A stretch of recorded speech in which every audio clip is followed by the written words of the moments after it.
বিসমিল্লাহির রহমানির রহিম। সবাইকে রমাদান মুবারক। সেহরি করার পরে আমি আর ঘুমোতে যাইনি। আমার অনেক কাজ পড়ে আছে, আমি এগুলো আজকে করে নিব সবকিছু। তো আমাদের রমাদান মাসে আরেকটা ইম্পর্টেন্ট জিনিস হচ্ছে সাদাকা। অনেকে আমরা মনে করে থাকি যে সাদাকা শুধু হচ্ছে বড়লোকদের জন্য, এটা আমাদের জন্য না। তাই অনেকের জীবনে কখনো সেরকম করে সাদাকা দেওয়া হয় না। তো সেই কারণে হালাল উপার্জন করার পরেও অনেকে বলে আমার কেন বারাকা আসে না, কেন বারাকা আসে না। এই সকল কারণেই হচ্ছে আমাদের মূলত অনেক সময় বারাকা আসে না।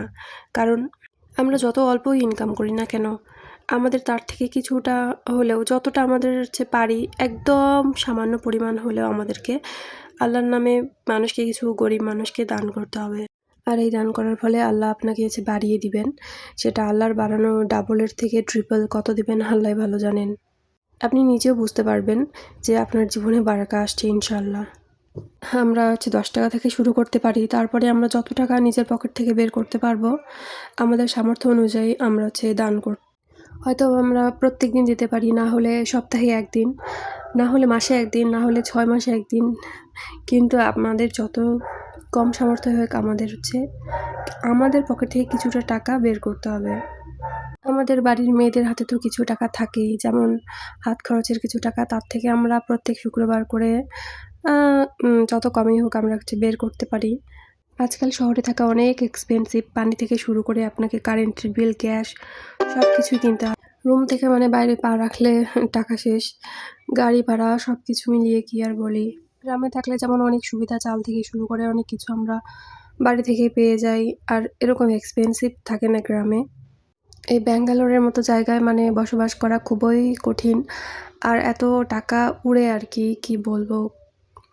কিন্তু তবু আলহামদুলিল্লাহ আমি কখনো হচ্ছে অভাব বুঝতে পারিনি। যেরকমভাবে হোক আমাদের আলহামদুলিল্লাহ সুন্দরভাবে চলে গেছে, সুন্দর করে মানে অনেক সুন্দরভাবে।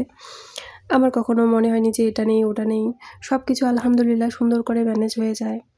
কারণ বারাকা থাকলে আপনি 1 টাকা দিয়েও সুন্দর করে জীবনটা পার করে দিতে পারবেন, আর যদি না থাকে আপনার কাছে লাখ লাখ টাকা থাকলেও কোন পাশ থেকে কীভাবে খরচা হয়ে যাবে আপনি বুঝতেও পারবেন না। তো নিজের কাজে যদি বারাকা পেতে চান, নিজের পকেট থেকে কিছুটা টাকা হলেও বের করুন।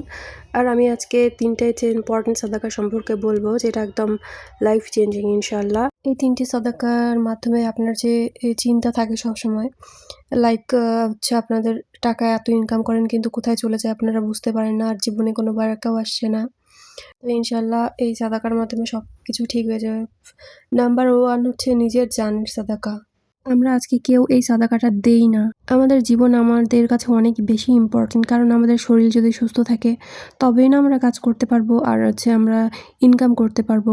শরীর অনেক ম্যাটার করে, সুস্থতা। এটা এমন না যে আপনি একাই সাদাকা দিবেন, বাড়ির সবাই মিলিয়ে ধরুন আপনার 50 টাকা হলো, সেটা আপনি জুম্মার দিন দিয়ে দিবেন কাউকে, না হলে বাড়িতে যদি কোনো গরিব মানুষ বা কেউ আসে সাহায্যের জন্য তাকে দিয়ে দিবেন। অনেকের দেখবেন যে অ্যাক্সিডেন্টের ফলে অনেক বাজেভাবে মৃত্যু হয়, অনেকের পা ভেঙে যায়, হাত ভেঙে যায়, তবুও বেঁচে থাকে। মানে এগুলো যে কত কষ্টের আমি খুব ভালোভাবেই জানি, কারণ আমি অর্থ হসপিটালে যেহেতু কাজ করি, সারাদিন এরকম ফ্র্যাকচার পেশেন্ট আসতেই থাকে। কারোর হাড় ভেঙে বেরিয়ে আছে, কারো দুটো পায়ের হাড় ভেঙে গেছে, কারোর বা হাত পা সব কিছুর হাড় ভেঙে শুধু বেঁচে আছে কোনো রকম। এটা যে কতটা কষ্টের, তার যে ওই হাড়গুলো ভেঙেছে সেটা তো কষ্টের, এইরকম তারপর যে এই প্রসিজারগুলো চলবে হসপিটালে, এগুলো তো আরও কষ্টের।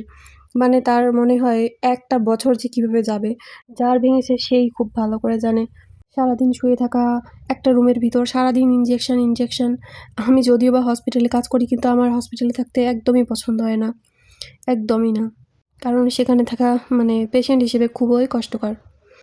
আর হচ্ছে এই জানের সাদাকার ফলে আল্লাহ আপনাদেরকে হচ্ছে এই সমস্ত খারাপ জিনিস থেকে ইনশাআল্লাহ বাঁচাবেন, আর আমাদের হচ্ছে পরিবারকেও ভালো রাখবেন ইনশাআল্লাহ। আর সেকেন্ড সাদকা হচ্ছে নিজের মালের সাদকা, মানে আপনি যেটা ইনকাম করেন।